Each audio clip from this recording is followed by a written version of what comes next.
Mark 3. Again he entered the synagogue, and a man was there with a withered hand. And they watched Jesus to see whether he would heal him on the Sabbath, so that they might accuse him. And he said to the man with the withered hand, "Come here."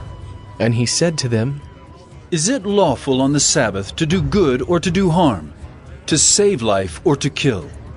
But they were silent. And he looked around at them with anger, grieved at their hardness of heart, and said to the man, "Stretch out your hand." He stretched it out, and his hand was restored. The Pharisees went out and immediately held counsel with the Herodians against him, how to destroy him. Jesus withdrew with his disciples to the sea, and a great crowd followed from Galilee and Judea, and Jerusalem and Idumea, and from beyond the Jordan, and from around Tyre and Sidon. When the great crowd heard all that he was doing, they came to him. And he told his disciples to have a boat ready for him because of the crowd, lest they crush him. For he had healed many, so that all who had diseases pressed around him to touch him. And whenever the unclean spirits saw him, they fell down before him and cried out, "You are the Son of God!" And he strictly ordered them not to make him known. And he went up on the mountain and called to him those whom he desired, and they came to him. And he appointed 12, whom he also named apostles, so that they might be with him, and he might send them out to preach, and have authority to cast out demons. He appointed the 12, Simon, to whom he gave the name Peter, James the son of Zebedee, and John the brother of James, to whom he gave the name Boanerges, that is, sons of thunder, Andrew and Philip, and Bartholomew, and Matthew, and Thomas, and James the son of Alphaeus, and Thaddeus, and Simon the Cananean, and Judas Iscariot, who betrayed him. Then he went home, and the crowd gathered again, so that they could not even eat.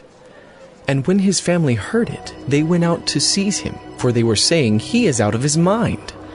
And the scribes who came down from Jerusalem were saying, "He is possessed by Beelzebul, and by the prince of demons he casts out the demons." And he called them to him and said to them in parables, "How can Satan cast out Satan? If a kingdom is divided against itself, that kingdom cannot stand. And if a house is divided against itself, that house will not be able to stand. And if Satan has risen up against himself and is divided, he cannot stand, but is coming to an end. But no one can enter a strong man's house and plunder his goods, unless he first binds the strong man. Then indeed he may plunder his house. Truly I say to you, all sins will be forgiven the children of man, and whatever blasphemies they utter. But whoever blasphemes against the Holy Spirit never has forgiveness, but is guilty of an eternal sin."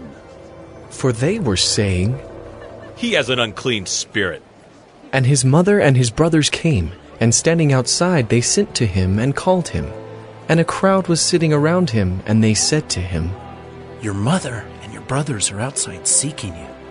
And he answered them, "Who are my mother and my brothers?" And looking about at those who sat around him, he said, "Here are my mother and my brothers. For whoever does the will of God, he is my brother and sister and mother."